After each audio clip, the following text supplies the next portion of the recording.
disse-lhes: ide por todo o mundo, pregai o evangelho a toda criatura. Marcos, capítulo 16, versículo 15.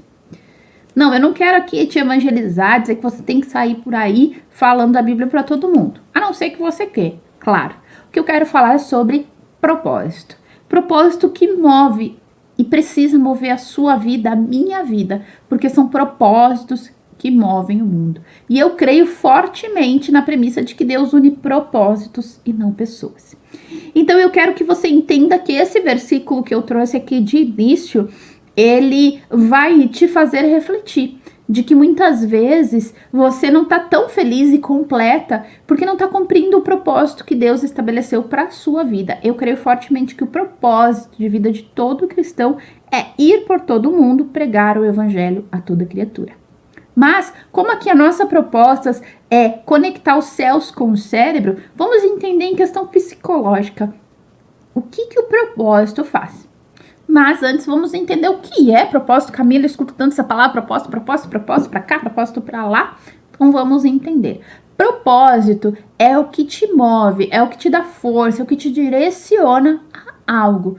Por exemplo, quando eu digo que o meu propósito é o que Jesus estabeleceu aqui, dizendo para ir por todo mundo e pregar o evangelho, o que me move é isso. Mas de que forma eu faço isso? De que forma eu consigo fazer isso no meu trabalho, nas minhas atitudes, nas minhas mensagens, nas minhas falas? Estar aqui nos Céus e Cérebros é um propósito. Estar também no outro programa que nós temos aqui na TV Cidade, recomendo fortemente que você continue conosco, porque o propósito da TV Cidade é fazer com que você cresça mentalmente, que você cresça financeiramente, em que você seja mais próspero, através de programas que vão te fazer se sentir mais leve, sorrir, pensar, meditar e, acima de tudo, escolher o seu caminho. Por que não? Temos mais de uma religião, de uma crença em vários programas aqui que vão fazer te refletir. E eu, Camila, particularmente te recomendo que você assista outros programas com outras fés para que você desenvolva o seu pensamento próprio. Recomendo, inclusive, que você assista programas que vão te fazer refletir, pensar e entender e, inclusive, interferir no seu propósito de vida para que você viva mais feliz e melhor. Falando em questão psicológica, né? Que a gente sempre traz dados mais científicos aqui para que o texto bíblico fique em conexão com a nossa vida. A gente não pode ser induzido a esse propósito. Então, ou seja, um psicólogo, um terapeuta, ele jamais vai te induzir, dizer, vai por este caminho, anda, faz isso, aquilo, que você vai ser mais feliz, que você vai estar cumprindo o seu propósito. Não, ele vai te ouvir e dentro do que você trouxer, ele vai dar possibilidades para que você faça a sua escolha. E que eu recomendo muito que você sempre faça isso, né? A gente não pode negar os benefícios. A ciência, a psicologia não nega de forma nenhuma os benefícios da prática da fé. Então, você cumprir ali o versículo que nós lemos de ir por todo mundo e pregar o evangelho, você vai estar exercitando a sua fé. E isso traz benefícios gigantescos para qualquer ser humano, né? E o que acontece também psicologicamente, mentalmente, biologicamente? Você cumpre, você tem um senso de pertencimento, porque quando você está cumprindo o seu propósito, você está com outras pessoas, você consegue esse teu senso de pertencimento que é intrínseco que o ser humano precisa ter ele, você começa a cumprir na sua vida, nos seus relacionamentos, e te ajuda também a encontrar o seu lugar no mundo. Isso mesmo, aquela pergunta que todo mundo passa durante a vida, né? O que eu tô fazendo aqui no mundo? Quem sou eu? Para onde eu vou? Da onde que eu sou? Quem eu sou? Para onde eu estarei indo depois que eu morrer? O que eu vou fazer daqui a pouco? Né? Qual o sentido da minha vida? Muitas vezes tá aí. Quando você cumpre o seu propósito, começa a se mover no propósito, você começa a encontrar o seu lugar no mundo. E eu recomendo fortemente que você pratique o seu propósito, que você aplique na sua vida atitudes que te levam ao cumprimento do seu propósito. Camila, eu não leio a Bíblia, eu tenho outra prática de fé. Então, ok, vamos trazer exemplos aqui. Digamos que você acredite que essa placa aqui é o teu propósito, é a tua fé. Você tem fé de que é essa placa que vai mudar a sua vida. E como é que você vai praticar no seu dia a dia essa crença, essa fortaleza? Você vai conversar com outras pessoas, você vai entender a fundo o que essa placa diz, o que essa placa prega, o que essa placa muda na vida das pessoas, para daí você começar a internalizar e trazer essa mudança na sua vida. Claro que é um exemplo super esdrúxulo aqui que eu tô trazendo para você, porque eu, como você sabe, é minha base de fé, de prática, é a Bíblia Sagrada. Camila, mas você já conheceu, conhece, já viu outras práticas, você é adepta de outras práticas, não é? Como é que funciona isso aí? Você desde sempre conhece a Bíblia? Não, vou contar rapidamente para você um pouquinho da minha vida há anos passados. Eu cresci numa base católica, apostólica, romana. A minha falecida avó materna, ela era religiosa ao extremo.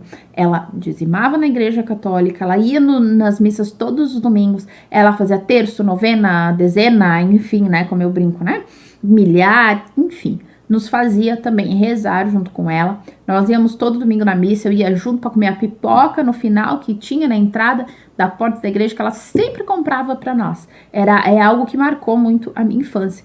Mas o que me marcava não era o fato da religião católica em si, que por mais que seja cristã, ela acaba misturando adoração a imagens junto com a sua crença, tá? Por mais que muitos católicos digam que não adoram as imagens, no momento em que eu faço oração, eu faço rezas a uma imagem, eu estou adorando, eu estou crendo que aquela imagem vai fazer algo por mim. Quando, na base, pela Bíblia Sagrada, nós sabemos que Jesus é o caminho, a verdade e a vida. Inclusive, os cristãos católicos que começam a internalizar, entender isso, eles começam a deixar essas práticas, tá? Mas não é sobre isso que eu quero conversar agora, quero que você entenda aqui um pouquinho. E então, eu cheguei ao ponto de participar, de dar aula na infância missionária, que é algo que eu não sei se tem mais na igreja católica, mas na minha época de criança tinha. E então, como naquela comunidade que eu participava, começaram a ver a minha desenvoltura em comunicação, em conversar sobre a crença católica, eles me deram essa oportunidade.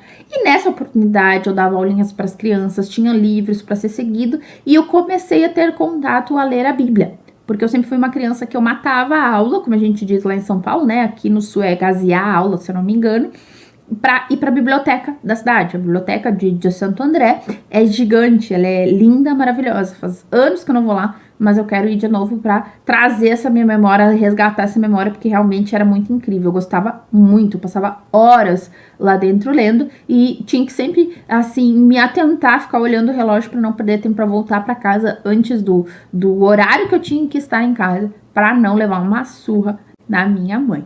Tá? Enquanto as minhas colegas matavam aula para namorar, eu matava aula para ir para a biblioteca. Sempre gostei muito de ler.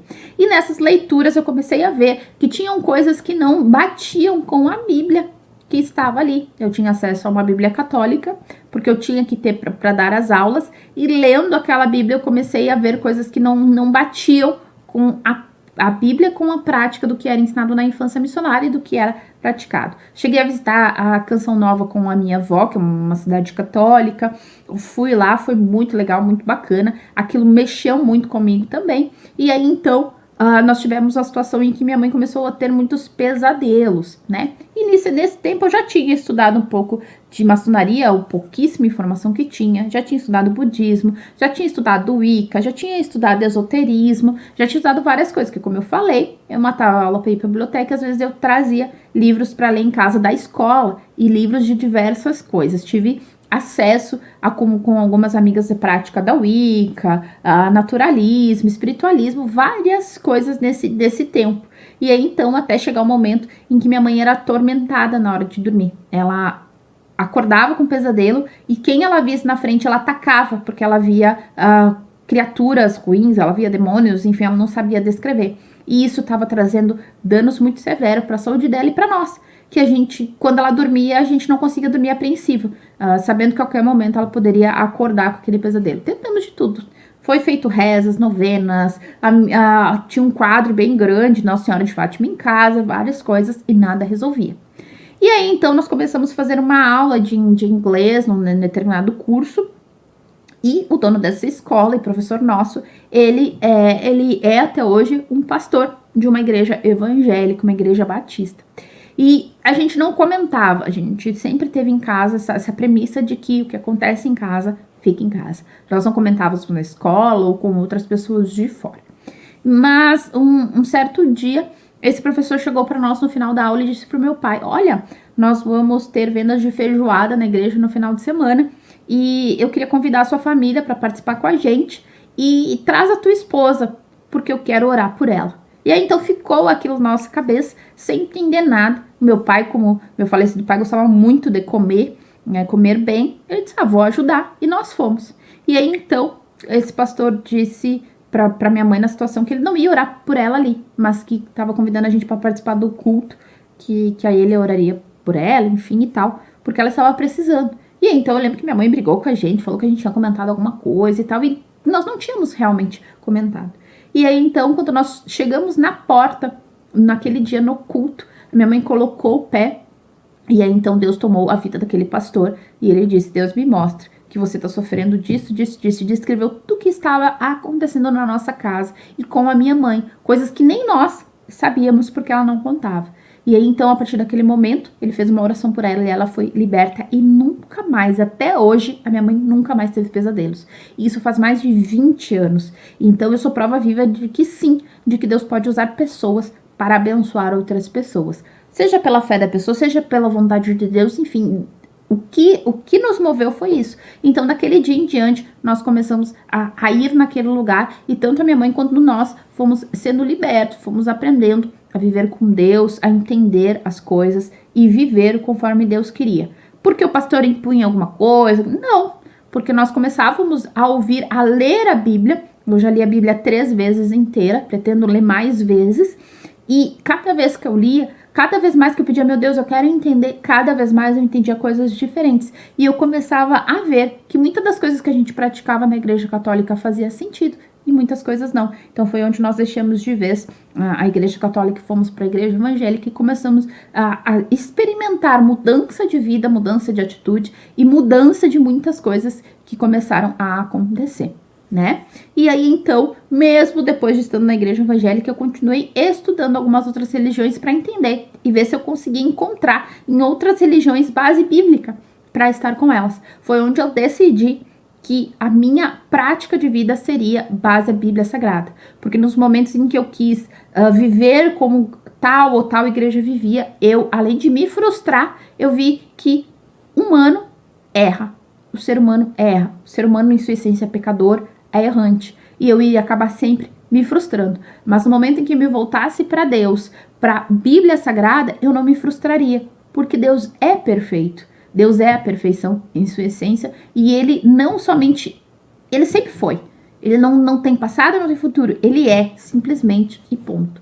Então, para mim, isso é muito claro, é muito nítido. Então, meu propósito é esse que ele deixou escrito através de Jesus Cristo, que nós cremos. Muitas pessoas dizem Deus encarnado, né? Que é ir para todo mundo e pregar o evangelho. Que evangelho? Esse evangelho, essa mudança, essa paz, essa tranquilidade, essa leveza, essa alegria. Então é isso que eu creio. E tem diversas formas que dá para ser feito isso. Então a minha certeza, a minha tranquilidade, a minha alegria é isso, é saber que eu estou, mesmo falha, mesmo errante, eu consigo, né, passar por isso, me redimir, começar de novo, tentar outros caminhos se for o caso e continuar levando esse propósito, esse evangelho de amar ao próximo como a si mesmo, ou seja, me amar primeiro para com esse amor conseguir amar a outra pessoa e fazer bem, fazer o melhor e ser um agente de soluções, né, na minha profissão, que também estou levando o meu propósito. Tá certo? Então eu encontrei o meu lugar no mundo depois de uma longa busca. Camila, eu vou conseguir de uma hora para outra? Provavelmente não. Você vai ter que passar um processo também. E tá tudo bem, faz parte da vida nós passarmos processos para que a gente alcance o nosso propósito. Mas tendo o propósito definido e aonde nós queremos chegar, fica muito mais fácil. Os famosos metas, objetivos, sonhos, aí tem várias coisas que incluem o propósito. Mas o ponto de partida é o propósito. Eu quero chegar até 10 passos para frente. Como que eu vou fazer isso? Então, tudo parte do propósito. Camila, como é que eu posso aplicar, assim como você aplicou na sua vida, e ter resultados além do que eu estou vendo, além do que eu imagino, né? Afinal de contas, como eu sempre digo, os céus e os cérebros estão mais conectados do que você imagina. E o meu objetivo é que você aplique na sua vida isso e colha os resultados para a sua vida, resultados duradouros e permanentes. Você pode o quê? Você se centralizar na fé. Nós já falamos o que é a fé em um dos programas anteriores. Recomendo que, se você está assistindo pelo YouTube, dá uma olhada na playlist que tem, já salva a playlist, porque todos os programas novos, aí a produção, o Wagner que tá aí por trás da produção, lindamente vai adicionando pra gente, e você consegue ir vendo os novos programas. Ativa o sininho de notificação, se inscreve no canal do YouTube, e se você tá vendo por qualquer rede social também, se inscreve, ativa a notificação para você sempre receber, não só aqui dos Céus e Cérebros, mas de toda a programação da TV Cidade, que vai te ajudar também a cumprir o seu propósito, estar no seu propósito e no caminho, tá certo? Então, se tu tá assistindo pelo canal 14 da TV Cidade, espera acabar o programa, aí tu vai lá pro YouTube, certo? Como é que você aplica? Você centralizando na sua fé, você já tem um grande passo para frente, que vai te ajudar a clarear a sua mente para descobrir o teu propósito.